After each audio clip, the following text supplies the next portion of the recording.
So I recently posted a video where I said that F-style clamps were a waste of money and that a squeeze clamp was a better buy. And this happened.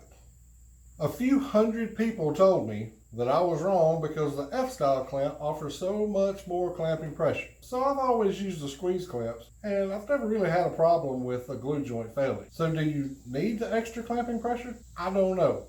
So I did some research. Now, I'm not going to go too deep into the science on this video because nobody wants to see that. But I will give you a brief overview of what I've learned. I'll tell you whether or not I think I was wrong before. And finally, I'll give you some tips that I learned while researching this video. So here we go. Several years ago, the Western University of Michigan did a study on clamping pressure. You may have seen videos where YouTubers have referenced this paper. Then a couple of years ago, a company called Early Wood LLC found that their results in real life doesn't match the results of the paper. So they approached the makers of Titebond, and together they had their own study conducted. 3 types of wood were used in the study: Jatoba, maple, and poplar. Each group was planed, sanded to a 220 grit, and cleaned with acetone before being glued together. And 3 different clamping pressures was used.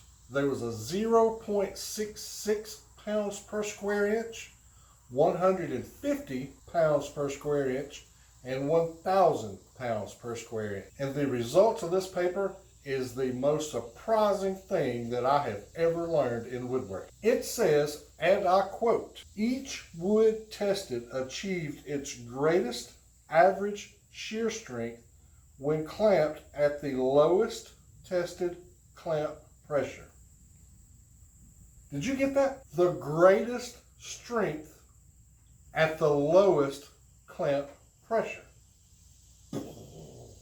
Mind blown. But I had more questions. I was able to have a conversation via email with someone at Titebond's parent company, Franklin International, that was actually responsible for this study. He said that the statement they typically use when discussing clamping pressure is to use the least amount of clamping pressure needed to get the parts together without gaps. And when I asked him why the Titebond website recommends different clamping pressure based on the types of wood, he said that as a rule of thumb, the clamping pressure that they recommend is close to what it takes to bend the wood. And in case you're wondering, he was a woodworker himself. So based on this study, the extra clamping pressure provided by F-style clamps actually gives you a weaker glue joint than you get with a squeeze clamp. So the question is, do I think I was wrong when I suggested that you shouldn't buy the F-style clamp? Well, it's complicated. As one commenter pointed out, the F-style clamps are smaller and thinner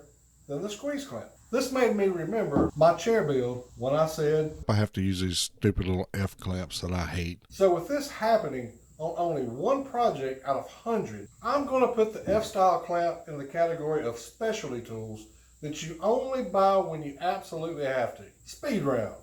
Number 1. The paper also finds that over-clamping can starve a glue joint, resulting in a less than optimum bond strength. Number 2, it also finds that it's likely much more important that the wood to be glued is flat and straight, so that an excessive amount of clamping pressure is not needed. And number 3, it also finds that oily woods are unable to achieve an equal amount of bond strength as less oily woods. Tips. Number 1, regardless of what clamp you use, don't apply any more pressure than you absolutely have to. You must resist the urge to clamp down as tightly as you can. Number 2, do not use wood that's not straight. Using clamps to force pieces together results in weaker joints, period. You can use a table saw to joint lumber if you don't have a jointer. I'll drop a link in the description for 731 Woodworks video explaining how to do it if you don't know already. And number 3, always clean your joints before glue up. Use acetone and a rag and wipe off until the rag comes back clean. And always use gloves when using chemicals. And lastly, I feel I must say this. I am not sponsored by Titebond in any way. I am getting absolutely nothing for making this video, and more than likely they'll never have a clue that this video even exists. So with that said, I have spent an unbelievable amount of hours with technical and customer support throughout my career. And I believe that Franklin International is miles above the rest. I have never dealt with a company that was as friendly and genuinely interested in helping as they were.